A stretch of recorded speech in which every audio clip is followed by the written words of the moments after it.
ಸ್ನೇಹಿತರೆ, ಗುಜರಾತ್ನ ಅಹಮದಾಬಾದ್ನಿಂದ ಲಂಡನ್ನ ಗ್ಯಾಟ್ವಿಕ್ಗೆ ಪ್ರಯಾಣ ಬೆಳೆಸಿದಂಥ ವಿಮಾನ, ಕೆಲವೊಂದು ಟೆಕ್ನಿಕಲ್ ಆಸ್ಪೆಕ್ಟ್ಸ್ಗಳ ಬಗ್ಗೆ ಮಾತಾಡಲೇಬೇಕು. ಆ ಕ್ಷಣದಲ್ಲಿ, ಕೊನೆಯ ಕ್ಷಣದಲ್ಲಿ ಆ ಭೀಕರ ದೃಶ್ಯವನ್ನು ನೋಡಿದಾಗ ಎಂಥವರಿಗೂ ಕೂಡ ಎದೆ ಜಲ್ಲನ್ನುತ್ತೆ. ವಿಮಾನ ಪತನಕ್ಕೂ ಮೊದಲು ಸಾವು ಅವರೆಲ್ಲ ಪ್ರಯಾಣಿಕರ ಕಣ್ಣು ಮುಂದೆ ಬಂದಿತ್ತು. ನಿಮಗೆಲ್ಲ ಗೊತ್ತಿರೋ ಹಾಗೆ ಬೋಯಿಂಗ್ 787-8 ಡ್ರೀಮ್ ಲೈನರ್ ವಿಮಾನದಲ್ಲಿ 247 ಪ್ರಯಾಣಿಕರು ಪ್ರಯಾಣವನ್ನು ಬೆಳೆಸಿದರು. ಒಟ್ಟಾರೆಯಾಗಿ ಇಲ್ಲಿಯವರೆಗೂ 265 ಜನರು ಸಾವನ್ನಪ್ಪಿರೋದು. ಅದರಲ್ಲಿ 247 ಪ್ರಯಾಣಿಕರಲ್ಲಿ ಒಬ್ಬ ಮಾತ್ರ ಬದುಕುಳಿದ್ರೆ 60 ವಿದೇಶಿಯರು, 169 ಭಾರತೀಯರು, ಜೊತೆಗೆ ಹಾಸ್ಟೆಲ್ ಸಂಕೀರ್ಣದಲ್ಲಿದ್ದಂಥ 24 ಜನರು ಈಗಾಗಲೇ ಪ್ರಾಣವನ್ನು ತೆತ್ತಿದ್ದಾರೆ. ಎಲ್ಲರ ಕನಸುಗಳು ಕೂಡ ನೂರಾರಾಗಿತ್ತು. ಯಾಕೆಂದರೆ ತಮ್ಮವ್ರನ್ನ ಭೇಟಿಯಾಗುವ ಆಸೆಯನ್ನು ಹೊತ್ತು ಬಾನೆತ್ತರದಲ್ಲಿ ಆರ್ತಾ ಇದ್ದಂಥ ಮುಗ್ಧ ಜೀವಗಳು ಇವತ್ತು ಈ ದುರಂತದಲ್ಲಿ ಪ್ರಾಣವನ್ನು ಕಳೆದುಕೊಂಡಿದ್ದಾವೆ. ಸ್ನೇಹಿತರೆ, ಆ ವಿಮಾನ ಪತನಕ್ಕೂ ಮೊದಲು ಫ್ಲೈಟ್ನೆಲ್ಲ ಒಳಗೆ ಏನೆಲ್ಲ ಆಗಿರ್ಬೋದು ಅನ್ನೋದನ್ನು ಕಣ್ಣು ಮುಂದೆ ಊಹಿಸಿದರೂ ಕೂಡ ಬಹಳಷ್ಟು ಆಘಾತಕಾರಿಯಾದಂಥ ಅಂಶಗಳು ಕಣ್ಮುಂದೆ ಬರುತ್ತೆ. ಏನೆಲ್ಲ ದೋಷಗಳು ಆಗಿರ್ಬೋದು ಅನ್ನೋ ಕೆಲವೊಂದು ಟೆಕ್ನಿಕಲ್ ಆಸ್ಪೆಕ್ಟ್ಸ್ಗಳ ಬಗ್ಗೆ ನಾನು ಮಾತನಾಡ್ತಾ ಇದ್ದೆ. ಕೊನೆಯದಾಗಿ ಪೈಲಟ್ 3 ಬಾರಿ ಮೇಡೇ ಕಾಲನ್ನು ಕೊಡ್ತಾರೆ. ಮೇಡೇ ಮೇಡೇ ಮೇಡೇ ಅಂತ 3 ಬಾರಿ ಕೂಗಿದ್ದು ಯಾಕೆ? ಆ ಟೆಕ್ನಿಕಲ್ ಅಂಶಗಳು ಏನು ಹೇಳುತ್ತೆ? ಯಾಕೆ 3 ಬಾರಿ ಕೂಗಬೇಕು? ಇನ್ನು ಏರ್ ಟ್ರಾಫಿಕ್ ಕಂಟ್ರೋಲ್ ರೂಮ್ನಲ್ಲಿ ಇದನ್ನು ಆಲಿಸ್ತಾ ಇರಬೇಕಾದ್ರೆ ಅವರ ತಾಂತ್ರಿಕ ವರ್ಗದವರ ತಲೆಯಲ್ಲಿ ಏನು ಓಡ್ತಾ ಇರುತ್ತೆ, ಅದನ್ನು ಹೇಗೆ ಕಂಟ್ರೋಲ್ ಮಾಡ್ತಾರೆ? ಇದೆಲ್ಲ ಟೆಕ್ನಿಕಲ್ ಆಸ್ಪೆಕ್ಟ್ಸ್ಗಳನ್ನು ಇಟ್ಕೊಂಡು ಇವತ್ತು ಒಂದಿಷ್ಟು ವಿವರಣೆಗಳನ್ನು ಕೊಡ್ತಾ ಹೋಗ್ತೀನಿ. ಕಂಪ್ಲೀಟಾಗಿ ವಿಡಿಯೋವನ್ನು ನೋಡಿ. ನಾನು ರಾಕೇಶ್ ಆರುಂಡಿ. ವಿಮಾನ ಪತನಕ್ಕೂ ಮೊದಲು ನಾನು ಹೇಳಿದ ಹಾಗೆ ಪ್ರಯಾಣಿಕರಿಗೆ, ಅಲ್ಲಿನ ಪೈಲಟ್ಗಳಿಗೆ, ಸಿಬ್ಬಂದಿಗಳಿಗೆ, ಪ್ರಯಾಣಿಕರು ಎಷ್ಟೆಲ್ಲ ಕೂಗಾಡಿರಬೇಡ, ಆ ಪ್ರಾಣವನ್ನು ಉಳಿಸ್ಕೊಳ್ಬೇಕು ಅಂತ ಎಷ್ಟೆಲ್ಲ ದೇವರ ಹತ್ರ ಪ್ರಾರ್ಥಿಸಬೇಡ, ಜೊತೆಗೆ ಅಸಹಾಯಕತೆಯ ಪರಿಸ್ಥಿತಿ ಹೇಗಿರಬೇಡ ಅನ್ನೋದನ್ನು ನಾವೆಲ್ಲರೂ ಕೂಡ ಊಹೆ ಮಾಡಿಕೊಂಡ್ರೆ ನಮಗೆ ಒಂದು ರೀತಿಯಾದಂಥ ದೃಶ್ಯವೇ ಕಳು ಹಿಂಡುವ ರೀತಿಯಾಗಿರುತ್ತೆ. ಸ್ನೇಹಿತರೆ, ನಾನು ಆರಂಭದಲ್ಲಿ ಹೇಳಿದಾಗೆ 242 ಪ್ರಯಾಣಿಕರು ಪ್ರಯಾಣವನ್ನು ಬೆಳೆಸಿದ್ದು. ನಿಮಗೆ ಸರ್ದಾರ್ ವಲ್ಲಭಭಾಯಿ ಪಟೇಲ್ ವಿಮಾನ ನಿಲ್ದಾಣದಿಂದ ರನ್ವೇ 23ರಲ್ಲಿ ಆ ವಿಮಾನ ಪ್ರಯಾಣವನ್ನು ತೆಗೆದುಕೊಳ್ಳುತ್ತೆ. ನಿಮಗೆ ಲಾಸ್ಟ್ ಸಿಗ್ನಲ್ ಡ್ರಾಪ್ ಆಗಿರೋದು ಮೆಘಾನಿ ಸಮೀಪದಲ್ಲಿ, ಮೆಘಾನಿ ನಾಗರ ಸಮೀಪದಲ್ಲಿ ಆ ಸಿಗ್ನಲ್, ಲಾಸ್ಟ್ ಸಿಗ್ನಲ್ನ ಕಳೆದುಕೊಳ್ಳುತ್ತೆ. ಅಂದರೆ ನಿಮಗೆ ರನ್ವೇಯಿಂದ ಮೇಲೆ ಟೇಕ್ ಆಫ್ ಆಗ್ತಿದ್ದ ಹಾಗೆ ಕೇವಲ 20 ಸೆಕೆಂಡ್ನಲ್ಲಿ ಆ ಮೆಘಾನಿ ನಗರದ ಬಳಿಯಲ್ಲಿ ಅದು ಸಿಗ್ನಲನ್ನು ಕಳೆದುಕೊಂಡಿರೋದು. ಏನೆಲ್ಲ ಆಗಿರ್ಬೋದು ಕೊನೆಯ ಕ್ಷಣದಲ್ಲಿ ಅಂತ ಕ್ಯಾಪ್ಟನ್ ಆಗಿದ್ದಂಥ ಸುಮಿತ್ ಸಬರ್ವಾಲ್ ಜೊತೆಗೆ ಕ್ಲೈವ್ ಕುಂದರ್ ಇಬ್ಬರೂ ಕೂಡ ಬಹಳಷ್ಟು ನುರಿತ ಅನುಭವಿ ಕ್ಯಾಪ್ಟನ್ಗಳೇ ಆಗಿದ್ದರು.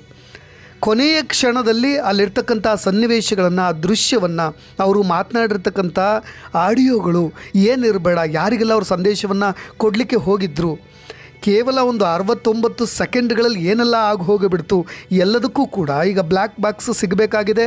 ಅದರಲ್ಲಿ ಕೆಲವೊಂದಿಷ್ಟು ಮಾಹಿತಿಯನ್ನು ಈಗಾಗಲೇ ಹೆಕ್ಕಬೇಕಾಗಿದೆ. ಒಂದು ಬ್ಲ್ಯಾಕ್ ಬಾಕ್ಸ್ ಸಿಕ್ಕಿರೋದು ಇನ್ನೊಂದು ಬ್ಲ್ಯಾಕ್ ಬಾಕ್ಸ್ಗಾಗಿ ಹುಡುಕಾಟವನ್ನು ಶುರು ಮಾಡಿರೋದು. ಒಟ್ಟಾರೆಯಾಗಿ ನಮಗೆ ಗೊತ್ತಿರೋ ಹಾಗೆ ಅದೇ ಈ ಬೋಯಿಂಗ್ 787-8 ಡ್ರೀಮ್ ಲೈನರ್ ವಿಮಾನದಲ್ಲಿ ಬರೋಬ್ಬರಿ 1,26,206 ಲೀಟರ್ ಇಂಧನ ಸಾಮರ್ಥ್ಯವನ್ನು ತುಂಬಿಸ್ಕೊಂಡು ಹೋಗ್ತಾ ಇದ್ದರು. ಸಮಯ ಮಧ್ಯಾಹ್ನ 1:38ಕ್ಕೆ. ಆದರೆ 625 ಅಡಿ ಎತ್ತರಕ್ಕೆ ಹೋದ ನಂತರ ಅದು ಟೇಕ್ ಆಫ್ ಆಗಬೇಕಾಗಿತ್ತು. 625 ಅಡಿ ಎತ್ತರಕ್ಕೆ ಹೋದ ಮೇಲೆ ಇನ್ನೂ ಕೂಡ ಅಪ್ ತೆಗೆದುಕೊಂಡು ಅಲ್ಲೊಂದು ಲ್ಯಾಂಡ್ ಸ್ಟೇಜ್ಗೆ ಹೋಗಬೇಕಿತ್ತು. ಒಂದು ಕಾನ್ಸ್ಟೆಂಟ್ ಸ್ಟೇಜ್ಗೆ ಹೋದ ನಂತರ ಕಂಟಿನ್ಯೂಟಿಯಾಗಿ ಫ್ಲೋ ಆಗುತ್ತೆ ವಿಮಾನ. ಆದರೆ ನಿಮಗೆ ಅದು 60 ಅಡಿಗೆ ಆ ಫ್ಲೈಟ್ನ ಗಾಲಿಗಳು ಒಳಗೆ ತೆಗೆದುಕೊಳ್ಳೋದು ನಮ್ಮ ಟೆಕ್ನಿಕಲ್ ಆಸ್ಪೆಕ್ಟ್ಸ್ಗಳ ಒಂದು ಅಂಕಿಅಂಶಗಳ ಆಧಾರದಲ್ಲಿ ಹೇಳೋದಾದರೆ, ಯಾವುದೇ ವಿಮಾನವಾಗಲಿ 60 ಅಡಿ ಎತ್ತರಕ್ಕೆ ಹೋಗ್ತಾ ಇದ್ದಾಗೆ ಆ ಫ್ಲೈಟ್ನ ಗಾಲಿಗಳು ಒಳಗೆ ತಗೊಳ್ತವಂತ. ಆದರೆ ಇದು 60 ಅಡಿಗೆ ಹೋದ ಮೇಲೂ ಕೂಡ, ಅಂದರೆ ಅದು 625 ಅಡಿ ಎತ್ತರಕ್ಕೆ ಹೋದ ನಂತರವೂ ಕೂಡ ಆ ವಿಮಾನದ ಗಾಲಿಗಳು ಒಳಗೆ ತೆಗೆದುಕೊಂಡಿರಲಿಲ್ವಂತೆ. ತಕ್ಷಣಕ್ಕೆ ಒಳಗೆ ಹಾಕ್ತಾ ಇರತಕ್ಕಂಥ ತಾಂತ್ರಿಕ ದೋಷಗಳನ್ನು ಅರಿತುಕೊಂಡಂಥ ಕ್ಯಾಪ್ಟನ್ ಆಗಿದ್ದಂಥ, ಪೈಲಟ್ ಆಗಿದ್ದಂಥ ಸುಮತ್ ಸಬರ್ವಾಲ್ ಅವರು ತಕ್ಷಣಕ್ಕೆ ATCಗೆ ಇನ್ಫಾರ್ಮೇಷನನ್ನು ಕೊಡಲಿಕ್ಕೆ ಸ್ಟಾರ್ಟ್ ಮಾಡ್ತಾರೆ. ನಿರಂತರ ಸಂಪರ್ಕಕ್ಕೆ ಬರಲಿಕ್ಕೆ ಸ್ಟಾರ್ಟ್ ಮಾಡ್ತಾರೆ. ಕೇವಲ ಅದಾಗಿರೋದು ಕೇವಲ ನಿಮಗೆ 30ರಿಂದ 40 ಸೆಕೆಂಡ್ಗಳಲ್ಲಿ. ನಾನು ಅದಕ್ಕೆ ಹೇಳ್ತಾ ಇರೋದು, ಅವರೆಲ್ಲರೂ ಕೂಡ ಅಲ್ಲಿರ್ತಕ್ಕಂಥ ಗಗನ ಸಖಿಯರಿಂದ ಹಿಡಿದು ಟೆಕ್ನಿಷಿಯನ್ಸಿಂದ ಹಿಡಿದು ಏನೆಲ್ಲ ಆಗಿರ್ಬೋದು ಅಂತ ತಕ್ಷಣಕ್ಕೆ ನಿರಂತರವಾಗಿ ATC ಅವರಿಗೆ, ಅಂದರೆ ಏರ್ ಟ್ರಾಫಿಕ್ ಕಂಟ್ರೋಲ್, ನಿಮಗೆ ವಿಮಾನ ನಿಲ್ದಾಣಗಳಲ್ಲಿ ಒಂದು ಬಹಳಷ್ಟು ಎತ್ತರದ ಅಂತರದಲ್ಲಿ ಒಂದು ಉದ್ದನೆಯ ಒಂದು ಕಟ್ಟಡದಲ್ಲಿ ನಿರ್ಮಿತವಾದಂಥ ಮೇಲೆ ಗ್ಲಾಸ್ನಲ್ಲಿ ಅಲ್ಲಿ ಒಂದು 4-5 ಸಿಬ್ಬಂದಿಗಳು ಒಂದು ಅದೇ ನಾನು ಹೇಳ್ತಿದ್ನಲ್ವ, ಇದು ATC ಕಂಟ್ರೋಲ್ ರೂಮ್ ಅಂತ ಹೇಳಿ ಕರೀತಾರೆ. ಅಂದರೆ ಏರ್ ಟ್ರಾಫಿಕ್ ಕಂಟ್ರೋಲ್ ರೂಮ್ ಅಂದರೆ ಬೇರೆ ಯಾವುದೇ ರೀತಿಯಾಗಿ ಸೈಬರ್ ಮುಖಾಂತರವಾಗಿಯೂ ಕೂಡ ಅಲ್ಲಿನ ಸಿಗ್ನಲ್ಗಳನ್ನು ತಪ್ಪಿಸಿ ವಿಮಾನದ ದಿಕ್ಕನ್ನು ಬದಲಿಸುವ ಕೆಲಸಗಳು ಕೂಡ ಆಗ್ತಿರುತ್ತೆ. ಅದನ್ನೆಲ್ಲವನ್ನು ಕೂಡ ಕಂಟ್ರೋಲ್ ಮಾಡ್ತಿರ್ತಾರೆ. ಯಾವ ದಿಕ್ಕಿಗೆ ಹೋಗಬೇಕು, ಹಿಮ, ಮಳೆ, ಗಾಳಿ, ಗುಡುಗು, ಯಾವುದೇ ಹವಾಮಾನ ವೈಪರೀತ್ಯಗಳನ್ನು ಆಧರಿಸಿ ಪ್ರತಿ ಬಾರಿಯೂ ಕೂಡ ಪೈಲಟ್ಗೆ ಒಂದು ಸಿಗ್ನಲ್ಗಳನ್ನು ಕೊಡ್ತಾ ಇರ್ತಾರೆ. ನೀವು ಅಲ್ಲೇ ಹವಾಮಾನದಲ್ಲೇ ಒಂದಿಷ್ಟು ಕಾಲ ಅದನ್ನೇ ಈ ಒಂದು ವಿಮಾನವನ್ನು ಅಲ್ಲೇ ನೀವು ಪ್ರಯಾಣವನ್ನು ಮಾಡಿ ತದನಂತರ ಒಂದಿಷ್ಟು ಸಮಯದ ನಂತರ ನೀವು ಲ್ಯಾಂಡ್ ಆಗಬೇಕು, ಯಾವ ಸಮಯದಲ್ಲಿ ನೀವು ಟೇಕ್ ಆಫ್ ಆಗಬೇಕು ಅಥವಾ ಅದನ್ನು ನಿಲ್ಲಿಸಬೇಕಾ ಅಥವಾ ಮುಂದುವರಿಬೇಕಾ, ಎಲ್ಲದರ ವಿಚಾರದಲ್ಲೂ ನಾನು ಸೈಬರ್ ಹ್ಯಾಕಿಂಗ್ ವಿಷಯದಲ್ಲೂ ಕೂಡ ಅದನ್ನೇ ಹೇಳಿದ್ದು.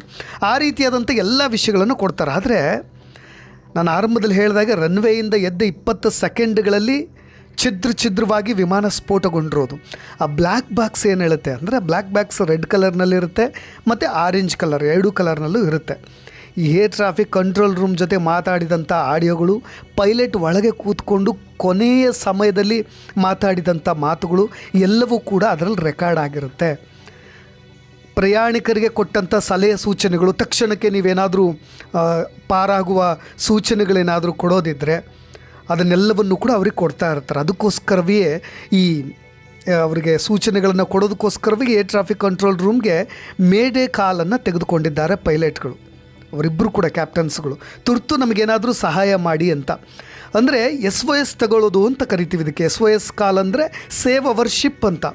ಆರಂಭದಲ್ಲಿ ಎಲ್ಲರೂ ಕೂಡ ಏನೇ ಸಮಯದಲ್ಲಿ ವಿಮಾನದಲ್ಲಿ ಏನಾದರೂ ತುರ್ತು ಆಘಾತಗಳೇನಾದರೂ ಸಂಭವಿಸಿದ್ರೆ SOS ಕಾಲ್ಗಳನ್ನು ತೆಗೆದುಕೊಳ್ತಾರೆ. ಅಂದರೆ ಸೇವ್ ಅವರ್ ಶಿಪ್ ಅಂತ.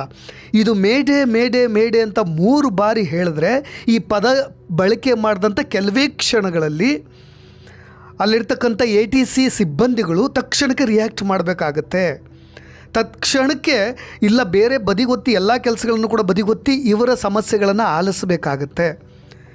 ಸ್ನೇಹಿತರೆ, ನಾವು ಊಹೆ ಮಾಡೋದಾದರೆ ಹೆಚ್ಚಿನದಾಗಿ ಈ ಅಹಮದಾಬಾದ್ ವಿಮಾನ ನಿಲ್ದಾಣ ಇದೆಯಲ್ಲ, ಅಲ್ಲಿ ಸಾಮಾನ್ಯ ದಿನಗಳಲ್ಲಿ ಇದ್ದಂಥ ವಾತಾವರಣದಕ್ಕಿಂತ ಹೆಚ್ಚು ತಾಪಮಾನ ಇತ್ತಂತೆ.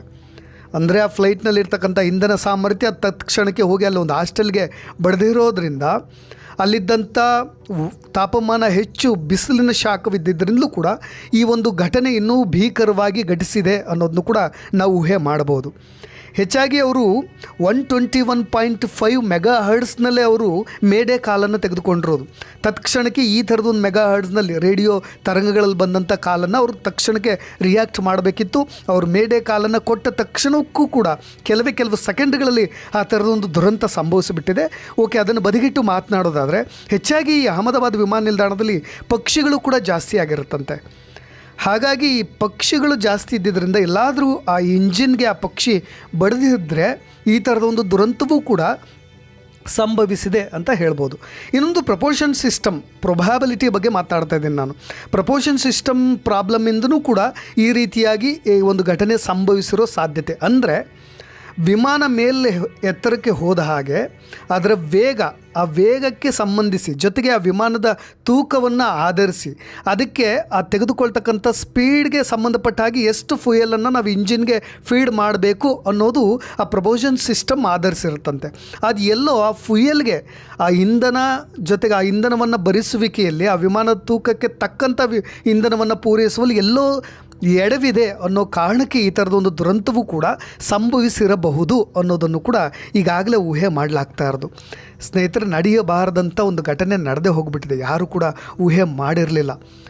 ಒಬ್ಬ ವ್ಯಕ್ತಿ, ನಮಗೆ ವಿಶ್ವಾಸ್ ಕುಮಾರ್ ರಮೇಶ್ ಅನ್ನೋರು ಅಹಮದಾಬಾದ್ ವಿಮಾನ ದುರಂತದಿಂದ ಪವಾಡ ರೀತಿಯಲ್ಲಿ ಪಾರಾಗಿ ಬಂದಿರೋದು, ಅಹಮದಾಬಾದ್ ಆಸ್ಪತ್ರೆಯಲ್ಲಿ ಚಿಕಿತ್ಸೆಯನ್ನು ಪಡಿತಾ ಇರೋದು. ಅವರ ಅನುಭವಗಳನ್ನು ನಿಜಕ್ಕೂ ಆ ದೂರದರ್ಶನ ವಾಹಿನಿಯಲ್ಲಿ ನಡೆಸಿದಂಥ ಸಂದರ್ಶನದಲ್ಲಿ ಮಾತನಾಡಿರೋದವರು.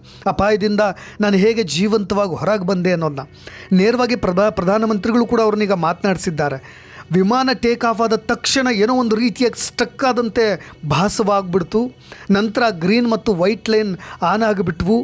ಪೈಲಟ್ಗಳು ನಿಯಂತ್ರಣವನ್ನು ಸಾಧಿಸಿ ಆ ವಿಮಾನವನ್ನು ಮೇಲಕ್ಕೆ ಕೊಂಡೊಯ್ಯಲಿಕ್ಕೆ ಎಷ್ಟೆಲ್ಲ ಪ್ರಯತ್ನ ಪಟ್ಟರು, ಆದರೆ ಅದು ಸಾಧ್ಯವಾಗಲೇ ಇಲ್ಲ. ಆ ವೇಗದಿಂದ ವಿಮಾನ ಪತನಗೊಳ್ತು. ಇನ್ನೇನು ನಾನು ಕೂಡ ನನ್ನ ಪ್ರಾಣ ಪಕ್ಷಿ ಹಾರು ಹೋಗುತ್ತೆ ಅಂದ್ಕೊಂಡೆ. ಆದರೆ ನಾನು ಕಣ್ಣು ತೆರೆದಾಗ ನಾನು ಬದುಕಿರೋದನ್ನು ನೋಡಿದೆ. ನಾನು ನನ್ನ ಸೀಟ್ ಬೆಲ್ಟನ್ನು ತೆರೆದು ಹೊರಗೆ ಬಂದೆ. ನನ್ನ ಕಣ್ಣೆದರಲ್ಲೇ ಅಂಕಲ್ಲು, ಆಂಟಿಗಳು, ಜೊತೆಗೆ ಗಗನಸಖಿಯರು, ನನ್ನ ಸಹೋದರ ಎಲ್ಲರೂ ಕೂಡ ಪ್ರಾಣವನ್ನು ಬಿಟ್ಟಿದ್ದರು. ಆದರೆ ನಾನು ಭೂಮಿಯ ಹತ್ತಿರ ಬಂದು ಬಿದ್ದಿದ್ನಲ್ಲ, ನಾನಿರ್ತಕ್ಕಂಥ ಗ್ರೌಂಡ್ ಫ್ಲೋರ್ನಲ್ಲಿ ಜಾಗವಿತ್ತು, ಅಲ್ಲಿಂದ ನಾನು ಹೊರಗೆ ಬಂದುಬಿಟ್ಟೆ ಅನ್ನೋ ಒಂದು ಆಘಾತಕಾರಿಯಾದಂಥ ಅಂಶಗಳನ್ನು ಆ ವ್ಯಕ್ತಿ ಹಂಚ್ಕೊಳ್ಳೋದು ನಿಜಕ್ಕೂ ಬಹಳ ದುಃಖಕರವಾದಂಥ ಸಂಗತಿ. ಯಾರು ಕೂಡ ಊಹೆ ಮಾಡಿರ್ಲಿಕ್ಕೆ ಸಾಧ್ಯವಿಲ್ಲ. ಈ ರೀತಿಯಾದಂಥ ಭಾರತ ಕಂಡಂಥ ಘನಘೋರ ದುರಂತ ಅಂತಲೇ ಅನ್ಬೋದು. ಪ್ರತಿಯೊಬ್ಬರು ಕೂಡ ಇತ್ತೀಚೆಗೆ ಇದಕ್ಕೆ ಸಂಬಂಧಪಟ್ಟಾಗ ಒಂದು ವಿಡಿಯೋ ಇದೆಯಲ್ಲ, ಅವರೆಲ್ಲರನ್ನ ಹೊತ್ತು, ಪ್ರಯಾಣಿಕರನ್ನ ಹೊತ್ತು ಬಾನೆತ್ತರದಲ್ಲಿ ಹಾರ್ತಾ ಇರಬೇಕಾದ್ರೆ ಆ ಮುಗ್ಧ ಜೀವಗಳು ಹೇಗೆ ಬಲಿಯಾದವು ಅನ್ನೋ ಒಂದು ವಿಡಿಯೋ ಈಗಾಗಲೇ ವೈರಲ್ ಆಗ್ತಾ ಇರೋದು. ಅದು ಆ ಪೈಲಟ್ಗಳ, ಪ್ರಯಾಣಿಕರ ಅಸಹಾಯಕತೆಯ ಪರಿಸ್ಥಿತಿಯ ದೃಶ್ಯವನ್ನು ತೋರಿಸ್ತಾ ಇರೋದನ್ನು ನೋಡಿಬಿಟ್ರೆ ಎಲ್ಲರ ಎದೆ ಜಲ್ಲಂದುಬಿಡುತ್ತೆ. ಅವರೆಲ್ಲರ ಆತ್ಮಗಳಿಗೆ ಶಾಂತಿ ಕೋರೋದು ಅಷ್ಟೇ ನಮಗೆ ಉಳಿದಿರೋದು. ಆ ಕೊನೆಯ ಕ್ಷಣಗಳು ಆ ಬ್ಲ್ಯಾಕ್ ಬಾಕ್ಸ್ನಲ್ಲಿ ಇದ್ದಂಥ ಆಡಿಯೋಗಳು ಏನಾದರೂ ಅವುಗಳನ್ನು ಕೇಳಿಬಿಟ್ರೆ ಇನ್ನೆಷ್ಟು ದುಃಖವಾಗಬೇಡ ನಮಗೆ ಅಂತ ಅನಿಸ್ಬಿಡುತ್ತೆ. ಅವರೆಲ್ಲರ ಆತ್ಮಗಳಿಗೆ ಶಾಂತಿ ಕೋರ್ತಾ ಕೊನೆಯದಾಗಿ ಮತ್ತೊಮ್ಮೆ ಅವರ ಆತ್ಮಗಳಿಗೆ ಮತ್ತು ಅವ್ರ ಕುಟುಂಬಗಳಿಗೆ ಧೈರ್ಯ ತುಂಬುವ ಕೆಲಸವನ್ನು ನಾವು ಪ್ರಾರ್ಥನೆ ಮಾಡೋದ್ರ ಮುಖಾಂತರ ಮಾಡೋಣ ಅಂತ ಹೇಳ್ತಾ ಇನ್ನೊಂದಿಷ್ಟು ಅಪ್ಡೇಟ್ಸ್ಗಳೊಂದಿಗೆ ಮತ್ತೆ ಬರ್ತೀನಿ. ನಾನು ರಾಕೇಶ್.